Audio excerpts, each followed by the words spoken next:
Bueno, pues buenas tardes a todos. Hoy vamos a estar viendo el capítulo 4 de Ruth. Ya vamos a terminar con la serie. En este capítulo no hay tanto en cuanto a acontecimientos que contar como en los anteriores, porque básicamente, aunque también hablaremos, pero nos habla de, al final Booz se casa con Ruth y tiene un hijo que se llama Obed, y bueno, las vidas más o menos se acaban solucionando en varios aspectos.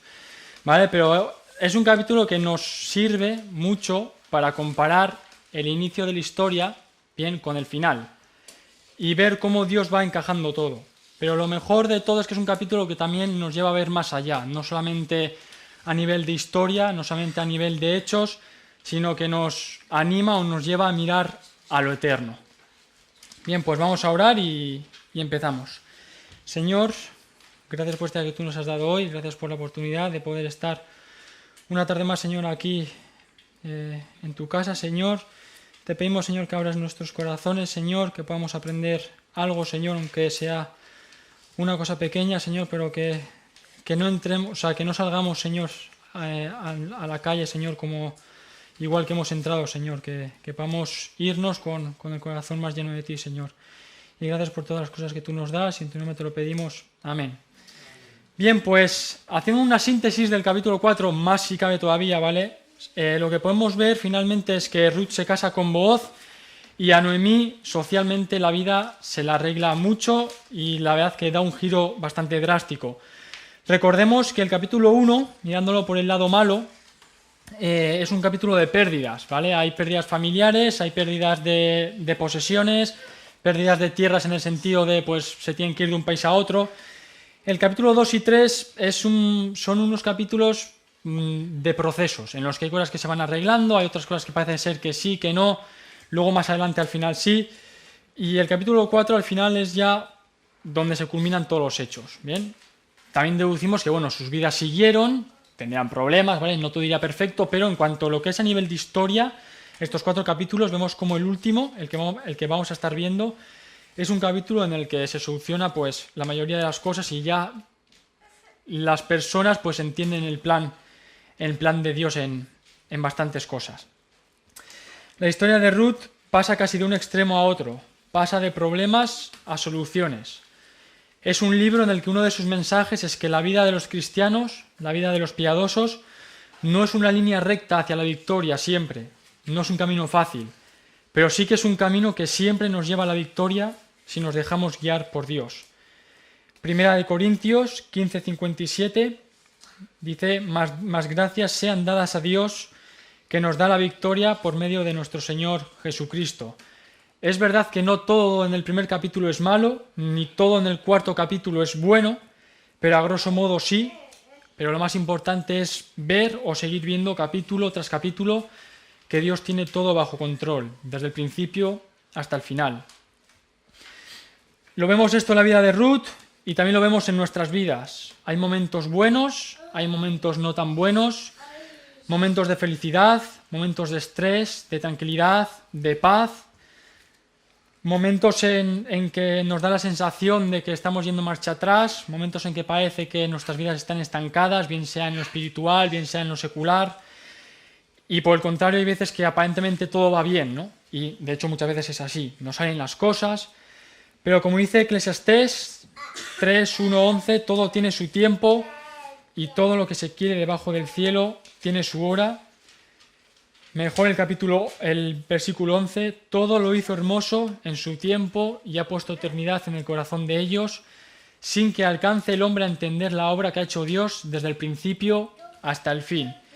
Me gusta el final de este versículo porque durante mucho tiempo seguramente que Ruth y Noemí se sintieron así. No entendían nada. La vida de Ruth tuvo altibajos, tuvo curvas en el camino, precipicios, cosas inexplicables, pero finalmente llega a una explanada verde, a un lugar tranquilo donde no hay tantos obstáculos. Si a lo largo de este camino por el que va pasando Ruth y Noemí, del capítulo 1 al 4, si hubiéramos querido poner un letrero en todas estas cosas que les van pasando, posiblemente hubiéramos puesto lo mejor está por llegar.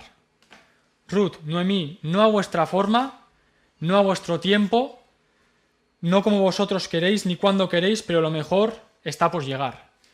Y esta es una de las primeras conclusiones de muchas que podemos sacar de esta historia. Como dijo el pastor Israel el domingo pasado, la vida ya en sí como concepto general no es fácil, tiene sus cosas, y por el hecho de que nos hagamos hijos de Dios, la Biblia no promete que vaya a ser una vida fácil. Es más, digamos que casi lo contrario, ¿vale? En la vida cristiana, en la vida secular, es verdad que hay vidas más fáciles que otras, es evidente que no todos pasamos por los mismos problemas, ni por las mismas dificultades, no tenemos todas las mismas pruebas, tampoco tenemos todas las mismas alegrías, vamos a ir también al lado bueno, al lado positivo, no todos tenemos los mismos dones, tampoco Dios nos da a todos las mismas bendiciones, pero eso simplemente es por el hecho de que cada uno somos una criatura del Señor, cada uno hechos a su imagen y semejanza, pero cada uno distintos el uno del otro, y Dios simplemente da a cada uno conforme Él tiene pensado y conforme a Él le place.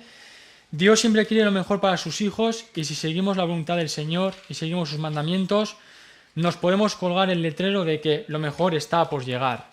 Tal vez no lo que nosotros esperamos que sea lo mejor, pero en el fondo Dios nos dará lo que verdaderamente es lo mejor para nuestras vidas. Nadie sabemos qué va a ser de nuestras vidas.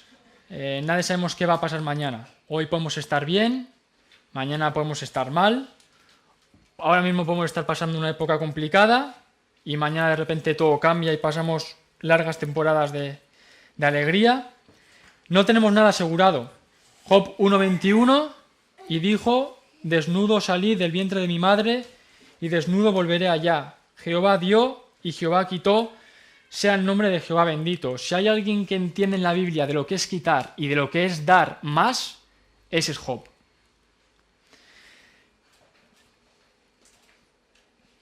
Tal vez hoy podemos estar disfrutando de una bendición y tal vez mañana no podemos contar con ella. Tal vez hoy estemos planeando un plan para el mes que viene, un viaje o lo que sea, y mañana mismo pasa algo que nos cambia la vida, no precisamente para mal, igual simplemente otro plan, incluso mejor. Está bien planear un futuro, pero como hijos de Dios deberíamos de tener en cuenta de que pueden haber cambios. Proverbios 16:1 dice: del hombre son las disposiciones del corazón, mas de Jehová es la respuesta de la lengua.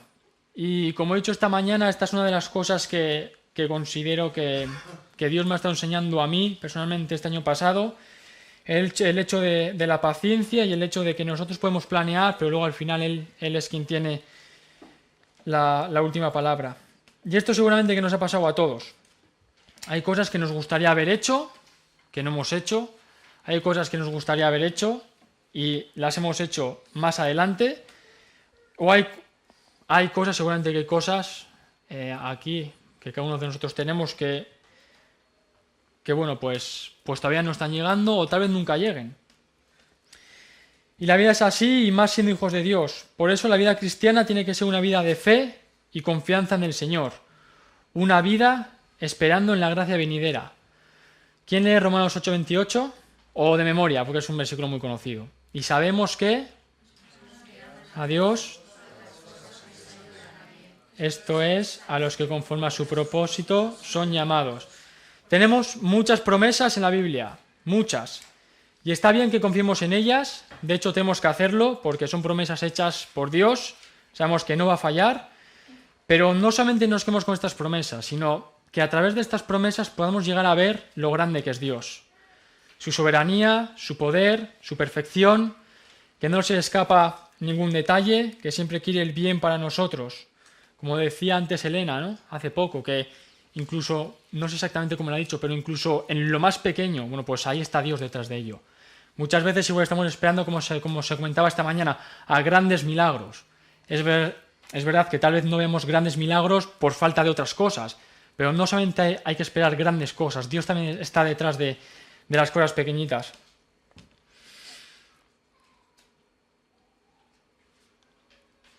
Y en la historia de Ruth vemos esto.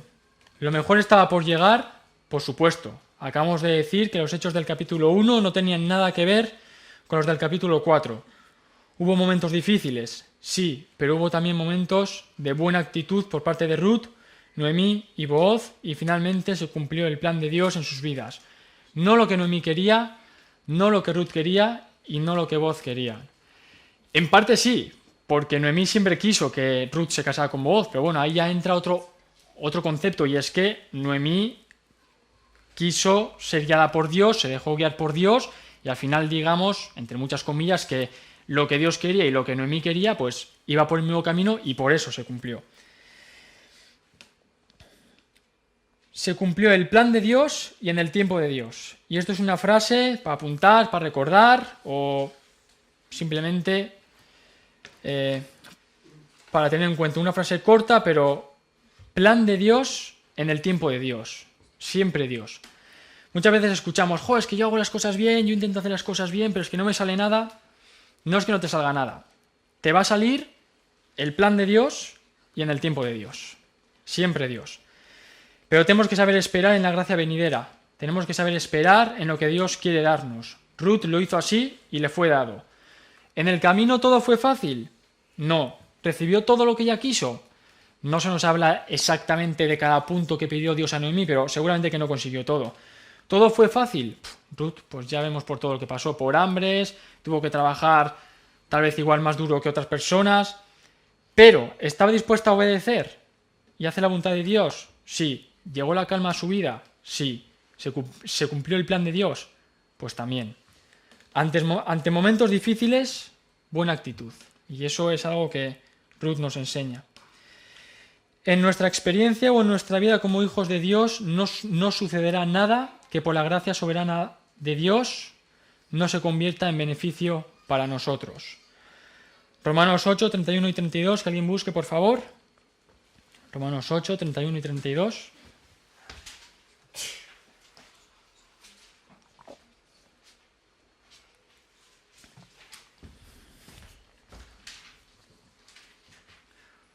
Romanos 8, 31 y 32. ¿Qué pues diremos a esto? Si Dios es por nosotros, ¿quién contra nosotros? Que no escatimó ni a su propio Hijo, sino que lo entregó por todos nosotros. ¿Cómo no nos dará también con Él todas las cosas? Gracias, Belén. ¿Cómo no nos dará también con Él todas las cosas? Recordemos todo lo que Dios ya nos ha dado en el pasado, pero sobre todo confiemos en sus promesas para el futuro. Muchas veces miramos el futuro conforme a lo que Dios nos ha dado. Y está bien mirar el futuro para recordar lo que Dios nos ha dado, pero nuestra esperanza tiene que estar en lo que sabemos que Dios va a hacer en un futuro por las promesas que tenemos en su palabra. Obedezcamos a su voz y tengamos fe. Esto daría para varias predicaciones, pero la desobediencia que muchas veces puede haber en nuestras vidas puede ser simplemente por falta de fe. Porque fe al final es confianza, es confiar. Y si nosotros de verdad confiáramos siempre en Dios, muchas veces no haríamos ni la mitad de las cosas que hacemos, de las cuales luego muchas veces nos arrepentimos. Luchemos contra nuestra impaciencia. Esperemos en Dios, al ritmo que Él señale, al tiempo que Él marque y en el lugar que Él indique. La impaciencia no es buena. Tenemos un ejemplo de Moisés. Moisés fue impaciente y dio lugar a la desesperación. Y eso hizo que se le fuera prohibida la entrada a la tierra prometida. Algo por lo que él había estado viviendo, entre comillas, porque también vivió evidentemente por más cosas, algo por lo que él había estado ahí aguantando, al final no lo pudo ver realizado. ¿Por qué? Pues porque la desesperación le llevó a la impaciencia le llevó a la desobediencia y la desobediencia pues le llevó a hacer algo que no tuvo que hacer. Y la verdad que la impaciencia no es algo, o sea, yo por lo menos no lo considero algo light, algo que bueno, no, es verdad que no es lo más grave, ¿vale? Pero la impaciencia muchas veces, pues eso, al final, ser impaciente es no estar confiando en algo. Y no confiar al final es pecado cuando estamos hablando de cara a Dios. Un ejemplo tonto. Imaginaos que tenemos un padre y un hijo. No es un chiste, aunque pueda sonar así. El padre le dice al hijo, hijo, tú haz los deberes, tengo algo preparado para ti al final de la tarde.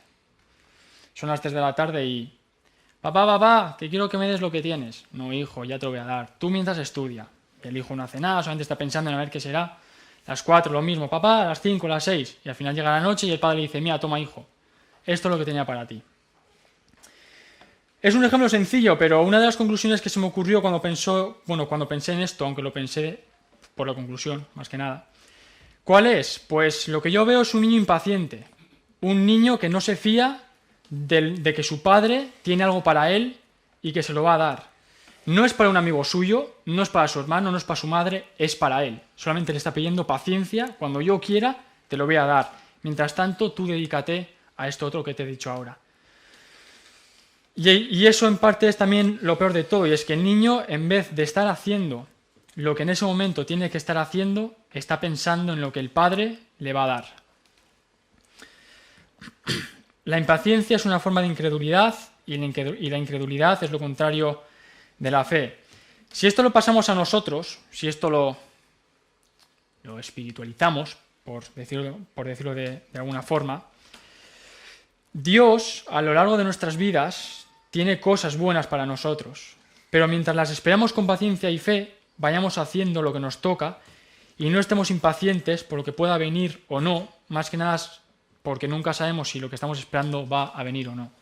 Dios nos va dando poco a poco, ahora haz esto, ahora haz lo otro, que lo que yo tomo para ti ya te lo daré.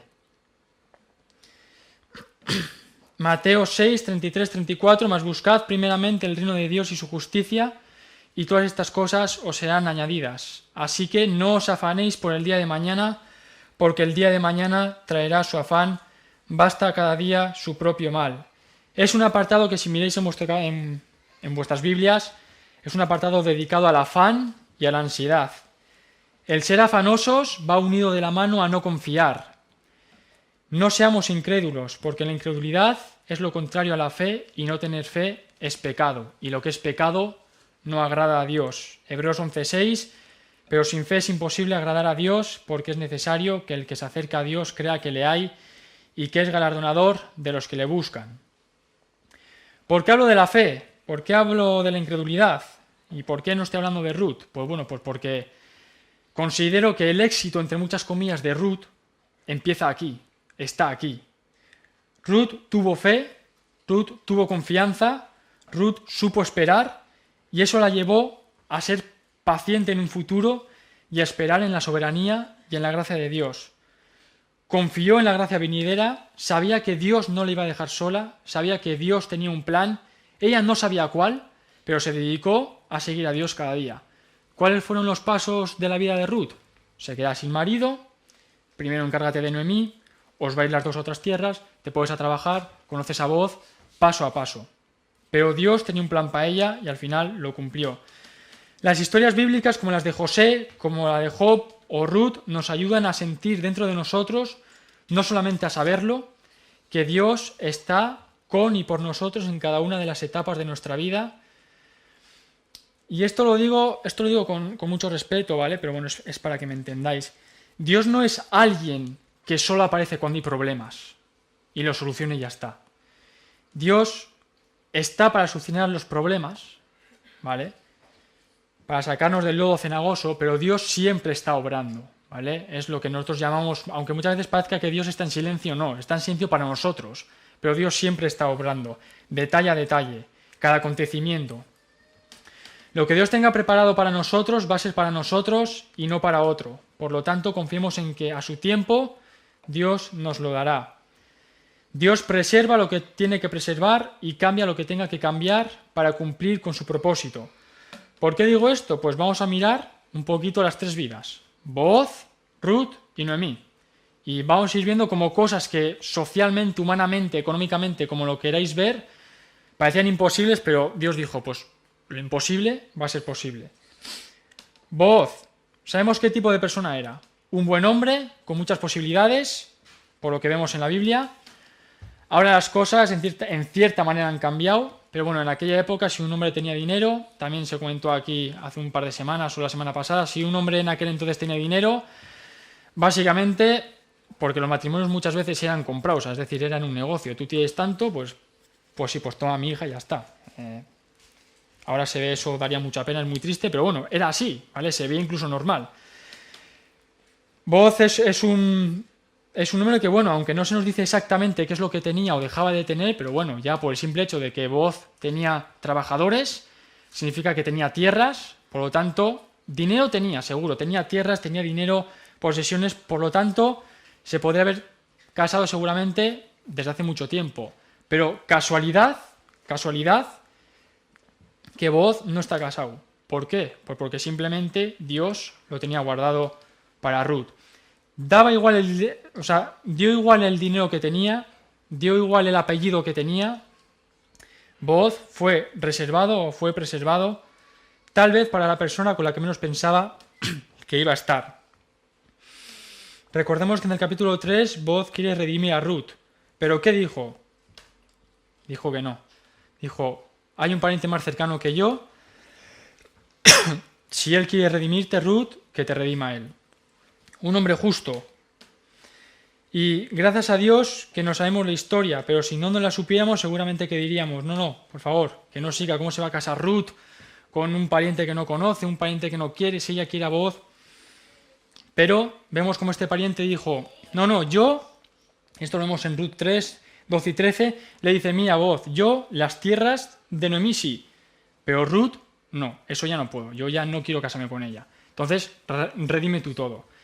Y vemos cómo otra vez, porque este hombre podría haber dicho, pues me quedo yo con Ruth, me quedo con tierras, ya tengo todo. Pero no, Dios cambió tal vez la mentalidad de este hombre, o como queréis llamarlo, para que finalmente Ruth se casara con Booz.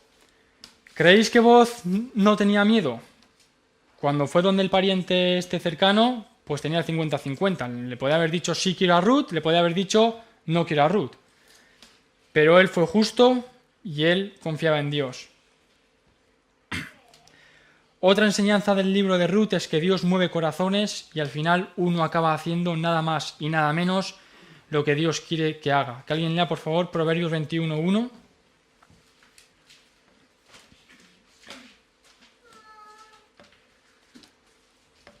Proverbios 21:1.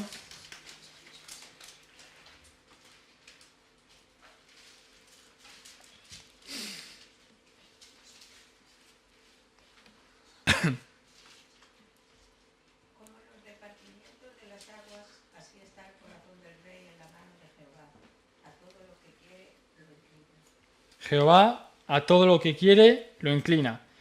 Y Dios hizo que el pariente más cercano no quisiera a Ruth para que Booz tuviera vía libre.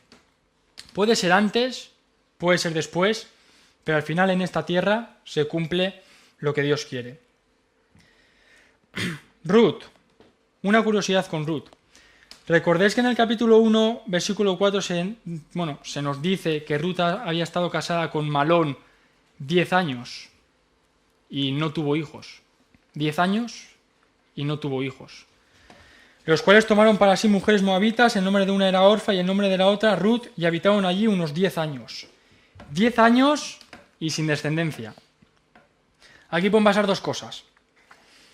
Uno, o que bien Ruth era estéril y posteriormente Dios la sana, o dos, que Dios simplemente no permitió que en esos 10 años fuera fértil.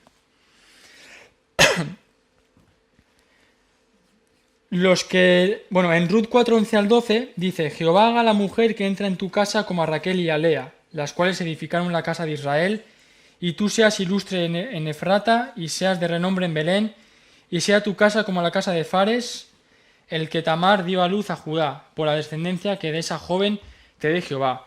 Esto se lo dicen los amigos de Booz a Booz.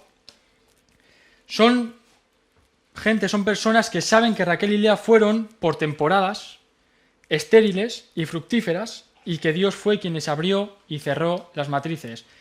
Génesis 29:31, y vio Jehová que Lea era menospreciada y le dio hijos, pero Raquel era estéril. Génesis 39, vio pues Lea que había dejado de dar a luz, y Génesis 30:22, y se acordó Dios de Raquel y la oyó Dios y le concedió hijos. Raquel era estéril, luego Raquel tiene hijos. Estos amigos de Booz sabían que Raquel y Lea fueron las grandes matriarcas de Israel y que entre ellas y sus siervas dieron a luz a los 12 patriarcas de Israel. Por lo tanto, la oración que hacen ellos es deseando que Ruth fuera como Raquel y Lea. ¿Suerte de Booz y mala suerte de Malón? No. Simplemente Dios quiso que tuviera descendencia con Booz porque así era el plan de Dios. El plan de Dios era seguir con el linaje de David.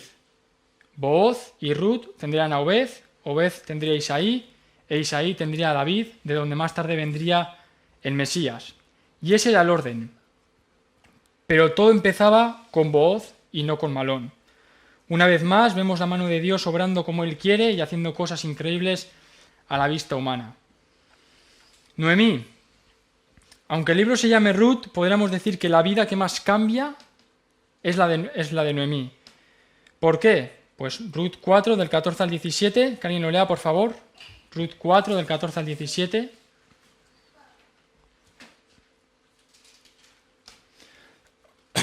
Y las mujeres decían a Noemí: loado sea Jehová, que hizo que no te faltase hoy pariente, cuyo nombre sea celebrado en Israel, el cual será restaurador de tu alma y sustentará tu vejez, pues tu nuera que te ama lo ha dado a luz, y ella es de más valor para ti que 7 hijos.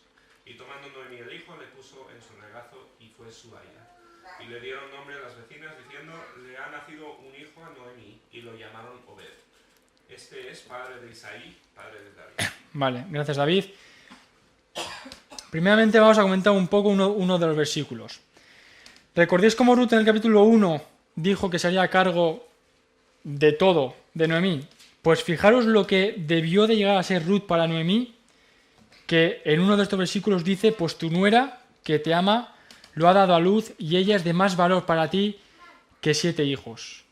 Todo lo que haría Ruth con Noemí y hasta qué punto cumpliría su promesa para que este versículo diga eso. La historia comienza con todas las pérdidas que tiene Noemí, pero termina con las ganancias que ella tiene. Empieza con muerte, la de su marido, la de sus hijos, y termina con nacimiento, el de su nieto Obed. Como ya sabemos, ese hijo es de Booz y Ruth, pero fijaros que aunque lógicamente sea así, no es lo que dice el versículo. El versículo dice: le ha nacido un hijo a Noemí. ¿Pero por qué dice esto? Pues simplemente para ver cómo también la vida de Noemí cambió con el nacimiento de este hijo.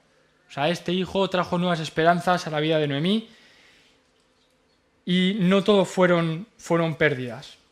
Ella había dicho en Ruth 1:21: yo me fui llena, pero Jehová me ha vuelto con las manos vacías. Llena, vacía y ahora otra vez llena. ¿Por qué? Pues porque el Señor le ha dado un hijo por medio de Ruth. Dios tenía para Booz unas cosas, para Ruth otras cosas y para Noemí otras cosas. Dios no estaba permitiendo ese desierto en la vida de cada una de estas personas sin más, sino que Dios seguía obrando. En la historia de Ruth, una vez tras otra, vemos cómo Dios actúa en la vida de Noemí en medio de las adversidades. Dios siempre está ahí, con ella. Cuando perdió a su marido y a sus hijos, Dios no la dejó desamparada, sino que le dio a Ruth. Cuando pensaba que ella no tenía ningún pariente que le pudiera dar descendencia familiar, Dios le da a Booz, que se casa con Ruth. Y no solamente tiene a Booz y Ruth, sino que además Dios le provee con un nieto. Dios le va dando paso a paso, no le da todo de golpe, sino que le da paso a paso.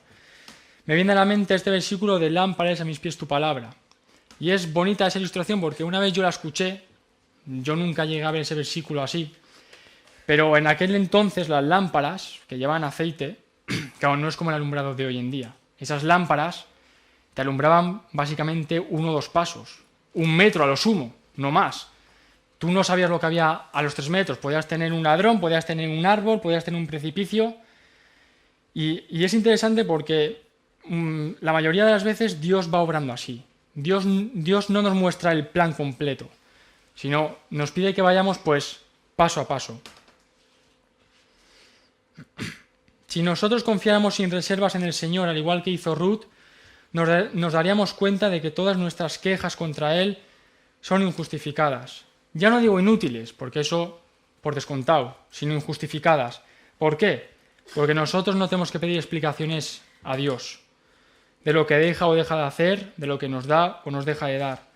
Aunque nuestro futuro tal vez no lo veamos como nos gustaría, sabemos que Dios está actuando para nuestro bien. Habrá momentos en que nos demos cuenta de ello y habrá momentos en los que no, en los que parece que todo está parado, pero Dios siempre está obrando. Cambiando un poco la perspectiva en cuanto a lo que estamos hablando, me gustaría que viéramos un poco más el tema de la preparación del linaje. En Ruth 4 del 18 al 22, bueno, no vamos a leerlo, pero hablo un poco en cuanto a la descendencia que iba a venir de Booz y Ruth, de donde luego vendría el Mesías. Recordad que desde el primer capítulo comentamos que una de las cosas que nos quería mostrar la historia de Ruth era ver cómo Dios la utiliza para seguir con su plan. Muchas veces cuando leemos una historia o un pasaje simplemente nos quedamos con los acontecimientos, como decía al principio, con la historia, con los hechos. Es cierto que la historia de Ruth envuelve muchos temas distintos, una historia de amor, buenos testimonios, buenos ejemplos, también enseña la fidelidad de Dios, la soberanía de Dios, su misericordia. Vemos cómo Dios cumple siempre con sus planes, a su forma y a su manera, pero tal vez una de las cosas más importantes o la más importante que quiere este libro que veamos es más allá. Es no solamente el por qué Dios está haciendo esto ahora, sino qué quiere Dios con esto para más adelante. Con esta historia de Ruth, Dios no solamente estaba preparando o no estaba planificando la bendición temporal de unos pocos judíos en Belén. Dios no mueve y no estaba haciendo todo lo que estaba haciendo solamente para dar una buena vida a Booz, Ruth, Noemí y Obed. Bien es cierto que ellos son instrumentos de Dios y ellos son los que se benefician del plan de Dios. Pero hay que mirar más allá, y es que Dios con todo esto simplemente lo que está preparando es la venida del rey más grande que tenía Israel, que fue o sería el rey David. Y ya no tanto por David, sino por lo que luego vendrá con David, que es el Mesías. Booz y Ruth no dejan de ser más que un eslabón más para el plan de Dios. Nosotros no dejamos de ser eslabones para cumplir con la gloria que Dios quiere conseguir aquí en la tierra con nosotros. En Ruth 4, 14 y 15 vemos que dice: y las mujeres decían a Noemí: loado sea Jehová, que hizo que no te faltase hoy pariente redentor, cuyo nombre será celebrado en Israel, el cual será restaurador de tu alma y sustentará tu vejez, pues tu nuera que te ama lo ha dado a luz, y ella es de más valor para ti que 7 hijos. Ya los hemos leído antes. Lo asombroso en estos versículos es que habla del bebé como el redentor. Al principio podríamos estar pensando que cuando dice del redentor, podríamos estar pensando que habla de Booz. ¿Por qué? Pues bueno, pues porque al final Booz es quien redime a Ruth, es quien redime las propiedades de Noemí, pero en realidad este versículo está hablando del bebé. Y esto lo vemos en el versículo 15 cuando dice: el cual será restaurador de tu alma y sustentará tu vejez, pues tu nuera que te ama lo ha dado a luz. Lo ha dado a luz al bebé. Pero ahora nos podemos hacer otra pregunta. ¿Por qué se llama redentor a este niño? Porque claro, cuando nosotros pensamos en la palabra redentor, pensamos en redentor como Dios, ¿vale? Como la redención. Entonces, ¿por qué habla de un niño redentor si no deja de ser un niño más? Es verdad que en cierto nivel el nacimiento de Obed redime a Noemí de la esperanza de su vejez, le da una nueva vida ante su tristeza, pero este versículo lo que nos quiere hacer ver es que hay otro nivel mayor de significado. Este niño será el abuelo de David, quien recibe la promesa de que su descendiente gobernará sobre un reino eterno. El papel de redentor en el niño no es en sí mismo, sino a través de su descendencia. No es que Obed vaya a redimir, sino que él redimirá al producir un redentor. Gálatas 3:13, Cristo nos redimió de la maldición de la ley. Tito 2:14, quien se dio a sí mismo por nosotros para redimirnos de toda iniquidad. Lucas 1:68, bendito el Dios de Israel que ha visitado y redimido a su pueblo. El plan de Dios, lo que tenemos que ver con esta historia, es que nos lleve a Dios, que nos lleve al Mesías. Gracias a Dios por todo lo que Él nos da, por gracia, porque si fuera por nuestros propios méritos no tendríamos nada. A modo de conclusión, decir que el libro de Ruth quiere enseñarnos que el propósito de Dios para su pueblo es llevarnos a algo más grande de lo que nosotros mismos nos podamos imaginar. El Señor quiere enseñarnos que cuando le seguimos, cuando queremos obedecerle y cumplir con su propósito, nuestras vidas significan más de lo que creemos. Muchas veces nos fijamos o nos quedamos con lo superficial, pero pensemos en lo eterno. Pensemos en el plan que Dios tiene para nosotros, aunque no tengamos ni idea de por dónde Él quiere llevarnos. Noemí, cuando estaba en la tierra de Moab, no tenía ni idea de que Dios la estaba convirtiendo en una antepasada del Mesías. Noemí no tenía ni idea de que todos sus problemas se iban a solucionar de la forma en la que se solucionaron. Y como ya hemos dicho, para el cristiano siempre hay una relación entre los sucesos comunes de la vida, que es con lo que siempre nos quedamos, y la perfecta obra del Señor que tiene para cada uno de sus hijos, que es lo que más nos cuesta ver.